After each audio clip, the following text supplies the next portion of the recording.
கடவுள் எங்கே இருக்கிறார் என்று தேடுவதை விட அவர் நமக்குள் என்ன செய்கிறார் என்று யோசித்ததுண்டா? சுமார் 1000 வருடங்களுக்கு முன்பு மாணிக்கவாசகர் இறைவனை ஒரு மாபெரும் ரசவாதியாக பார்க்கின்றார். நம்முடைய கல் போன்ற கடினமான அகந்தையை அவர் எப்படி திரவமாக மாற்றுகின்றார்? சிவபுராணத்தின் இந்த வரிகள் வெறும் பக்தி பாடல் அல்ல, அது ஆன்மாவின் மறு சீரமைப்பு.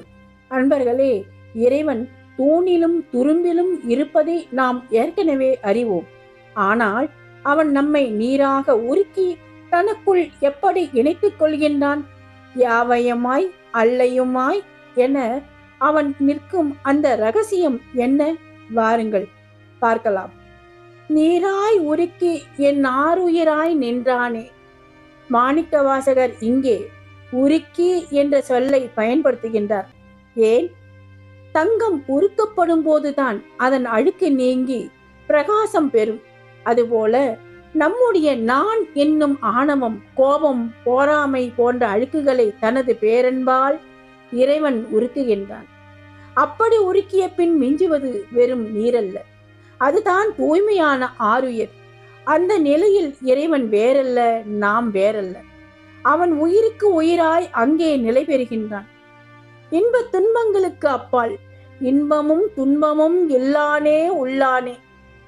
வாழ்க்கை என்பது இன்பமும் துன்பமும் கலந்த ஒரு ஊஞ்சல். ஆனால் இந்த ஊஞ்சலை ஆட்டும் கயிறு இறைவனின் கையில் இருக்கின்றது. அவனுக்கு தனிப்பட்ட இன்பமோ கவலையோ கிடையாது. ஏனெனில் அவன் முழுமையானவன்.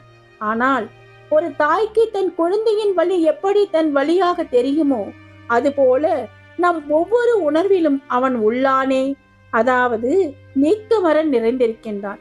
அவன் ஒரு சாட்சியாகவும் இருக்கின்றான். அதே சமயம் அந்த உணர்வாகவும் மாறுகின்றான்.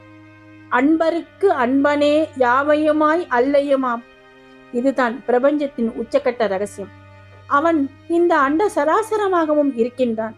ஆனால் அதே சமயம் அவன் இந்த உலக பொருட்களில் சிக்கிக் கொள்ளாத ஒரு மகாசக்தி. அன்பால் மட்டுமே அந்த மகாசக்தியை அன்பனாக மாற்ற முடியும். இந்த பிரபஞ்சத்தின் ஒவ்வொன்றும் ஒரு மகாசக்தியின் அலைகளே என இன்றைய அறிவியல் ஆய்வுகள் மெல்ல கண்டறிந்து வரும் நிலையில் சுமார் 1000 வருடங்களுக்கு முன்பே அதை யாவையுமாய் நின்றானே என மிக எளிமையாக விளக்கிவிட்டார் வாதவூர் அடிகளார். இறைவனை வெளியே தேடாதீர்கள், உங்களை நீங்கள் உருக்கிக் கொள்ள தொடங்குங்கள். அங்கே அவன் உங்களுக்காக காத்திருக்கின்றான். ஓம் நம சிவாய. திருச்சிற்றம்பலம், திருச்சிற்றம்பலம், திருச்சிற்றம்பலம்.